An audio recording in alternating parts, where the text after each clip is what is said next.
Bienvenue dans ce nouveau Face aux électeurs. Les quotidiens du groupe EDRA sont engagés dans la campagne présidentielle en traitant les questions de fond et en faisant vivre le débat à travers un dispositif exceptionnel basé sur un panel de grands témoins issus de toute la partie est de la France. Aujourd'hui, parmi nous, 6 d'entre eux, José, Ingrid, Maxime, Hicham, Delphine et Jean-Luc sont avec nous pour interviewer Jean-Luc Mélenchon, le candidat de l'Union populaire.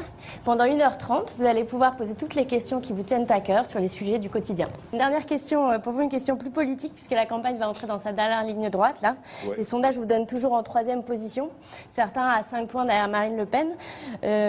Comment allez-vous faire pour convaincre les électeurs de gauche, mais aussi les électeurs du Rassemblement national, ces fâchés qui ne sont pas forcément des fachos, comme vous voulez, pour les convaincre d'aller voter pour vous et de vous qualifier au second tour? D'abord, en continuant ce qui a marché. Parce que ça a quand même marché. C'est de convaincre. Action programme, t'explique ceci, cela. Le SMIC a 1 400 €, oui ou non? Oui, si oui, c'est moi. Bon, la retraite. Vous avez continué la campagne de Bien façon... sûr. Le président de la République, pour une fois qu'on en a un qui annonce la couleur avant, a dit qu'il allait faire la retraite à 65 ans. Bon, très bien, je suis contre. Je suis pour la retraite à 60 ans. Alors vous allez me dire, comment vous payez ça, M. Mélenchon et tout? Ça, c'est un débat utile. Hein. Et puis moi, je lui dirais, pourquoi vous voulez 65? Pourquoi pas 70 pendant qu'on y est? Bon. Donc, c'est un débat. Et je pense qu'on peut convaincre. Et je ne pars pas des étiquettes politiques. Parce que l'étiquette de gauche, c'est toute ma vie. Moi, je viens de la gauche. Franchement, elle est mal au point. Vous tapez à la porte, vous dites toc toc, alors qui c'est? C'est la gauche. Ah non, nous on vote plus Hollande. Ah non, attendez, on n'a rien à voir avec. Le temps qu'on va passer à expliquer la gauche, au moins on me classe extrême gauche des fois, je ne sais pas pourquoi. J'ai un programme qui est plus modéré que le programme commun. Alors si François Mitterrand n'était pas trotskiste, sauf erreur. Bon. Donc tout ça est à relativiser. Il faut convaincre les gens rationnellement. Ça le fait, on fait. Ça ne le fait pas, on respecte la démocratie. Je convaincrai comme ça.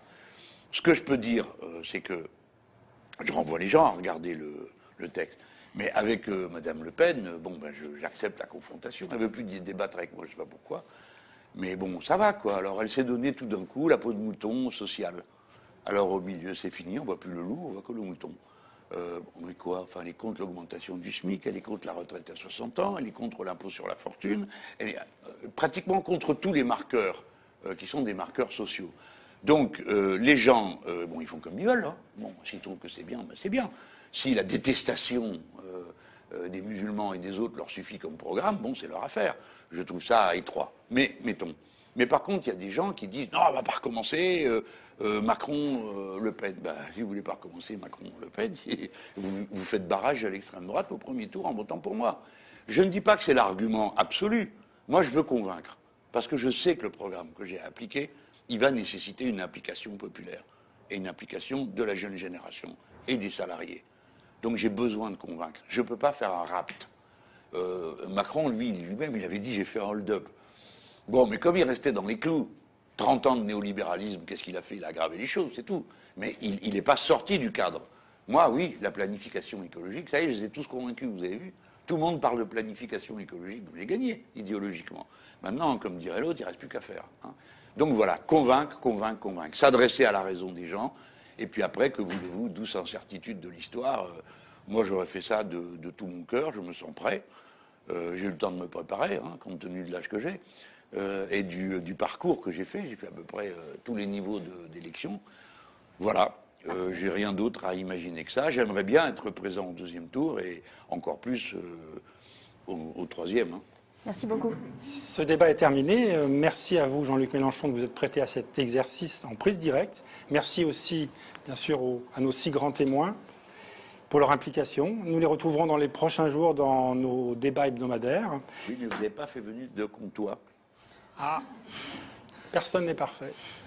Et nous remercions le Centre de formation et de perfectionnement des journalistes qui nous a accueillis aujourd'hui pour cette rencontre. Demain, à la même heure, Jean-Luc Mélenchon, nous recevrons Valérie Pécresse. Nous vous donnons également rendez-vous dès demain dans